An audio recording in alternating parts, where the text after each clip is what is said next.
Hello, నేను మీ శేషరావు. బోరుగడ్డ అనిల్ మీద ఎప్పుడో లుక్అవుట్ నోటీసులని జారీ చేసింది ఆంధ్రప్రదేశ్ పోలీస్. కానీ ఆయన దేశం విడిచి వెళ్ళిపోయారు అనేది ఇప్పుడు జరుగుతున్నటువంటి ప్రచారం. మరి ఎలా వెళ్ళారు? లుక్అవుట్ నోటీసులు ఉన్నాయి కదా అని చెప్పి అనుకోవచ్చు. లుక్అవుట్ నోటీసులు ఉన్నప్పుడే సజ్జల రామకృష్ణారెడ్డి గారు విదేశాలకు వెళ్ళి వచ్చినటువంటి సంగతి మనం చూసాం.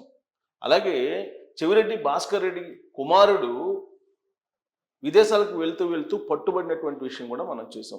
ఇలా అనేకమైనటువంటి సంఘటనలు గత 9 నెలల నుంచి మనం గుర్తు చేసుకుంటే లుక్అవుట్ నోటీసులు ఉన్నా, రెడ్ కార్నర్ నోటీసులు ఉన్నా, ఎలాంటి నోటీసులు ఉన్నప్పటికీ దేశం విడిచి వెళ్ళిపోతున్నటువంటి వాళ్ళు లేకపోలేదు.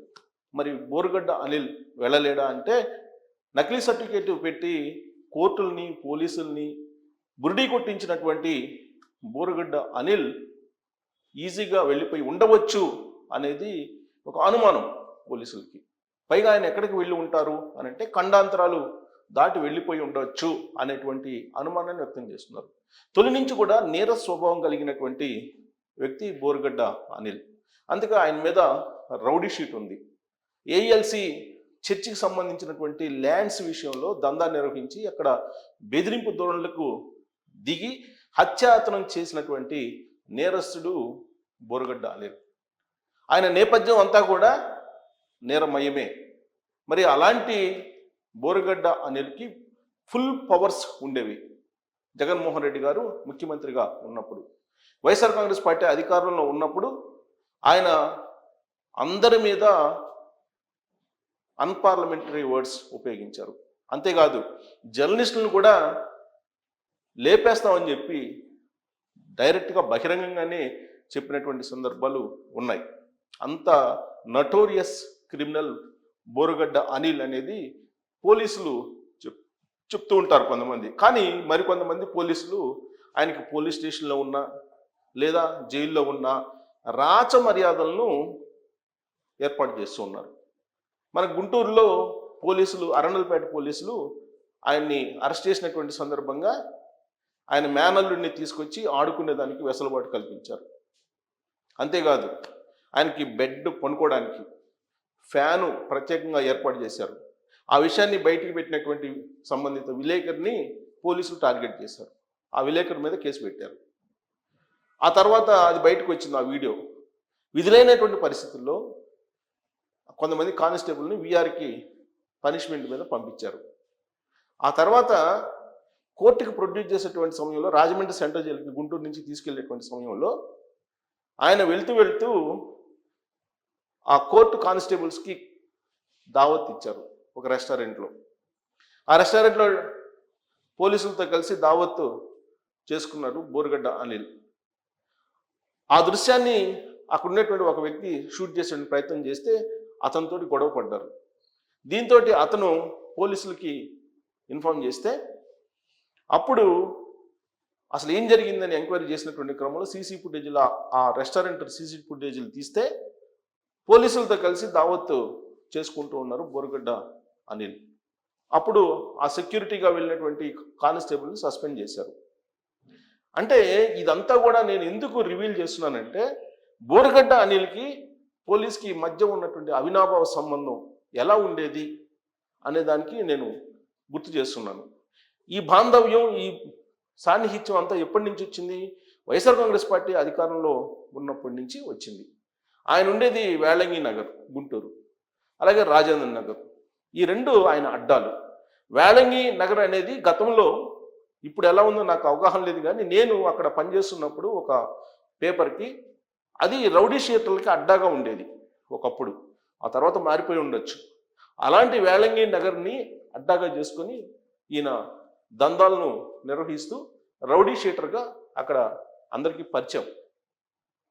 మరి ఇలాంటి బోరుగడ్డ అనిల్కి జగన్మోహన్ రెడ్డి గారి ప్రభుత్వం పూర్తి స్థాయిలో సంపూర్ణ సహకారాలు అందాయి అనేటువంటి అభిప్రాయం ఇప్పుడు పోలీసులు అనుమానిస్తున్నారు, పోలీసులు అభిప్రాయపడుతున్నారు కూడా. అసలు రాజమండ్రి సెంట్రల్ జైల్లో ఉన్నటువంటి బోరుగడ్డ అనిల్ ప్రభుత్వ అనుమతి లేకుండా, ప్రభుత్వానికి తెలియకుండా, స్థానిక పోలీసులకు తెలియకుండా, పోనీ సంబంధిత కేసు నమోదు చేసినటువంటి పోలీస్ స్టేషన్కి తెలియకుండా ఎలా బయటకు వచ్చారు అనేది విచిత్రమైనటువంటి పరిణామం. దీని మీద రాజమండ్రి సెంట్రల్ జైలుకి సంబంధించినటువంటి సూపరింటెండెంట్ రాహుల్ గారిని మీడియా కూడా ప్రశ్నించింది. ప్రశ్నిస్తే అన్ని బెయిల్ నిబంధనల ప్రకారమే ఫాలో అయ్యాను అని చెప్పి ఆయన చెప్తూ ఉన్నారు. బెయిల్ నిబంధనల ప్రకారం స్థానిక పోలీసులకు తెలియజేశాను, అలాగే అనంతపురం పోలీసులకు కూడా తెలియజేశాను అని చెప్పి ఆయన చెప్తున్నారు. అక్కడ కనుక్కుంటే అనంతపురం పోలీసులు మాకు ఇన్ఫార్మ్ చేయలేదని చెప్పి వాళ్ళు అంటూ ఉన్నారు. కొన్ని స్థానిక పోలీసులకు తెలుసా అంటే వాళ్ళు మాకు తెలియదు అంటున్నారు. ఇంత నటోరియస్ క్రిమినల్ని ఆయనకి ఎలాంటి భద్రత లేకుండా అసలు రాజమండ్రి సెంట్రల్ జైలు నుంచి ఎలా వదిలిపెట్టారు బెయిల్ మీద అనేది ఒక పెద్ద ప్రశ్న. ఇక ఫేక్ సర్టిఫికేటు, అలాగే ఆయన ఆడినటువంటి నాటకం ఏంటి అనేది మనం ఒకసారి గుర్తు చేసుకుంటే, బోరుగడ్డ అనిల్ మదరు పేరు పద్మావతి గారు. ఆవిడ చెన్నై హాస్పిటల్లో ఫిబ్రవరి 12వ తారీఖున జాయిన్ అయ్యారు. గుండెకి సంబంధించినట్టు కొన్ని సమస్యలు ఉన్నాయని చెప్పి 23వ తారీఖున ఆవిడ డిశ్చార్జ్ అయ్యారు. బోరుగడ్డ అనిల్ మధ్యంతర బెయిల్కి అప్లై చేసుకునేప్పుడు ఫిబ్రవరి 14వ తారీఖున. ఆ రోజున మధ్యంతర బెయిల్ ఆయనకి జారీ అయింది. ఫిబ్రవరి 28వ తారీఖు దాకా ఆయనకి గడువు ఉంది. అసలు ఆయన బెయిల్ అప్లై చేసింది దేనికి? వాళ్ళ మదర్ని అపోలో హాస్పిటల్ చెన్నైలో చేర్పించాలి, గుండెకి సంబంధించినటువంటి చికిత్స చేయించాలి, కాబట్టి మధ్యంతర బెయిల్ ఇవ్వండి అని చెప్పి ఫిబ్రవరి 14వ తారీఖున బెయిల్ పిటిషన్ వేశారు. అయితే అప్పటికే ఆయన తల్లి పద్మావతి గారు 12వ తారీఖున ఆసుపత్రిలో జాయిన్ అయ్యారు. కానీ ఆయన పిటిషన్ ఏంటి? నేను వెళ్ళి అపోలో హాస్పిటల్లో జాయిన్ చేయించాలి మా మదర్ని అనేది ఆయన వేసినటువంటి పిటిషన్. సరే, దాని మీద వాద ప్రతివాదనలు జరిగాయి, దాంతో బెయిల్ ఇచ్చారు, మధ్యంతర బెయిల్. 28వ తారీఖు సాయంత్రం 5 గంటలకు లొంగిపోవాలి అని చెప్పి ఆ మధ్యంతర బెయిల్లో పెట్టినటువంటి కండిషన్. దాని ప్రకారం 28వ తారీఖున ఆయన లొంగిపోయారు. 23వ తారీఖున వాళ్ళ మదర్ డిశ్చార్జ్ అయ్యారు చెన్నై అపోలో హాస్పిటల్లో. మరి 23 నుంచి 28 దాకా ఆయన మధ్యంతర బెయిల్ మీద ఉన్నారు కదా, ఎక్కడున్నారు, ఏం చేశారు అనేది పోలీసులు తేల్చాలి. ఇప్పుడు ఏం చేశారు అనేది మనం ఒక్కసారి ఎక్స్పెక్ట్ చేస్తే 23 నుంచి 28 తారీఖు వరకు గుంటూరులో ఉండేటువంటి లలిత హాస్పిటల్ని టార్గెట్ చేశారు. అక్కడ రాఘవ శర్మ గారని పేరు మోసినటువంటి గుండె సంబంధ వ్యాధుల నిపుణులు ఉన్నారు, కార్డియాలజిస్ట్. ఆయన లెటర్ హెడ్ తీసుకున్నారు. ఆయన లెటర్ హెడ్ తీసుకొని ఆ లెటర్ హెడ్ మీద సంతకాలు, ఆయన సంతకమే ఫోర్జరీ చేశారు. ఫోర్జరీ చేసి వాళ్ళ మదర్కి అపోలో హాస్పిటల్లో చికిత్స చేయించాలి మళ్ళీ అని చెప్పి రిఫర్ చేయించుకున్నారు. రిఫర్ చేయించుకొని చెన్నై ఆసుపత్రికి వెళ్ళాలి అని చెప్పేసి ఆయన లెటర్ పెట్టారు. లెటర్ పెట్టి 1వ తారీఖున, మార్చి 1వ తారీఖున లంచ్ మోషన్ పిటిషన్ మూవ్ చేశారు. లంచ్ మోషన్ పిటిషన్ మూవ్ చేసి ఈ రాఘవ శర్మ గారి సర్టిఫికేట్ ఇచ్చిన దాన్ని, అంటే రాఘవ శర్మ గారు ఇచ్చినట్టు చెప్తున్నటువంటి సర్టిఫికేట్ను ప్రొడ్యూస్ చేసి వాళ్ళ మదర్ని చికిత్సకు చెన్నై హాస్పిటల్కి తీసుకెళ్ళాలి అనేటువంటి ఒక వాదంతో ఆ మధ్యంతర బెయిల్ని ఫిబ్రవరి 11 దాకా పొడిగించుకునేలాగా చేశారు. ఫిబ్రవరి 11 వరకు, అంటే అసలు వాళ్ళ మదరు చెన్నై హాస్పిటల్కి వెళ్ళిన డేటు, ఆవిడ డిశ్చార్జ్ అయిన డేట్కి ఇతను మార్చి 1వ తారీఖున వేసినటువంటి మధ్యంతర బెయిల్ పొడిగింపుకి సంబంధమే లేదు. అంటే ఇది మొత్తం కూడా గ్యాంబ్లింగ్ ఆడాడు. గ్యాంబ్లింగ్ ఆడి కోర్టును నమ్మించారు. కోర్టు నమ్మింది. కోర్టు నమ్మి ఆయనకి మధ్యంతర బెయిల్ని పొడిగించింది ఫిబ్రవరి 11వ తారీఖు దాకా. ఫిబ్రవరి 11వ తారీఖు 5 గంటలకి లొంగిపోవాలి. అయితే ఆయన 28వ తారీఖు నుంచి యాక్చువల్గా ఆయన మధ్యంతర బెయిల్ పొడిగించాలనే దాని మీద వాదోపాదనలు జరిగినప్పుడు అసిస్టెంట్ పబ్లిక్ ప్రాసిక్యూటరు అతను ప్రొడ్యూస్ చేసినటువంటి సర్టిఫికేట్ మీద అనుమానాలు ఉన్నాయి, అది ఫేక్ అయి ఉండొచ్చు అనేటువంటి అనుమానం వ్యక్తం చేసినప్పుడు జడ్జి మల్లికార్జునరావు గారు ఒకవేళ అది ఫేక్ అయితే తీవ్రమైనటువంటి చర్యలకు ఆదేశించే అవకాశం ఉంది అని చెప్పి ఆయన చెప్తూ మధ్యంతర బెయిల్ ఇచ్చేశారు. దీన్ని ఫేకా కాదా అనేది తేల్చండి అని కూడా జడ్జే చెప్పారు. ఆ మేరకు పోలీసులు రంగంలో దిగారు. రంగంలో దిగి ఆ సర్టిఫికేటు ఫేక్ అని చెప్పి తేల్చారు. ఫేక్ అని తేలిన తర్వాత ఎమ్మటే బోరుగడ్డ అనిల్ని ట్రేస్ అవుట్ చేసేటువంటి పనులు ప్రారంభించారు.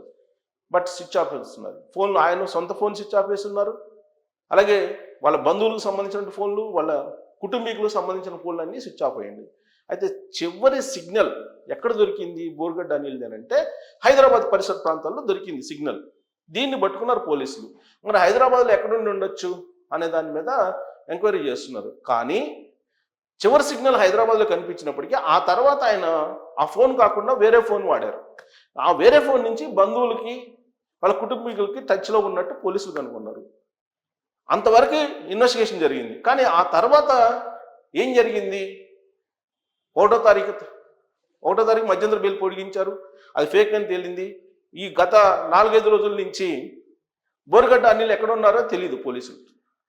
హైదరాబాద్లో లాస్ట్ సిగ్నల్ కనిపించింది. మరి హైదరాబాద్ నుంచి ఎక్కడికి వెళ్ళిపోయారు? సిగ్నల్ ఏమో హైదరాబాద్లో కనిపించింది. మరి అది బోరుగడ్డ అనిల్ ఫోన్ని వేరే వాళ్ళు వాడుతున్నట్టు క్రమంలో కనిపించిందా, లేదంటే బోరుగడ్డని ఓడరేవు ద్వారా దక్షిణాఫ్రికాకో లేదంటే లండన్కో ఎక్కడో దగ్గరికి ఓడల్లో పంపించారా? ఎందుకంటే నేను ఓడలేని ఎందుకు అంటున్నానంటే విమానాల్లో పంపించడానికి అవకాశం లేదు, లుకౌట్ నోటీసులు ఉంది కాబట్టి. ఒకవేళ విమానాల్లో వెళ్ళాలంటే లుకౌట్ నోటీసులు కూడా కాదని మేనేజ్ చేసి వెళ్ళేటువంటి అవకాశాలు కూడా లేకపోలేదు. కానీ గతంలో మీకు వైజాగ్ పోర్ట్ నుంచి కానీ కాకినాడ పోర్ట్ నుంచి కానీ దక్షిణాఫ్రికాకి వాణిజ్య లావాదేవీలు బాగా జరిగాయి. వైఎస్ఆర్ కాంగ్రెస్ పార్టీకి సంబంధించినటువంటి కొంతమంది పెద్దలు దక్షిణాఫ్రికాకి సంబంధించినటువంటి లావాదేవీలు బాగా నడిపారు. పైగా దక్షిణాఫ్రికా అధ్యక్షుడు ఎన్నికైనప్పుడు కొత్తగా ఆయనకి శుభాకాంక్షలు తెలుపుతూ ట్వీట్లు కూడా చేశారు కొంతమంది.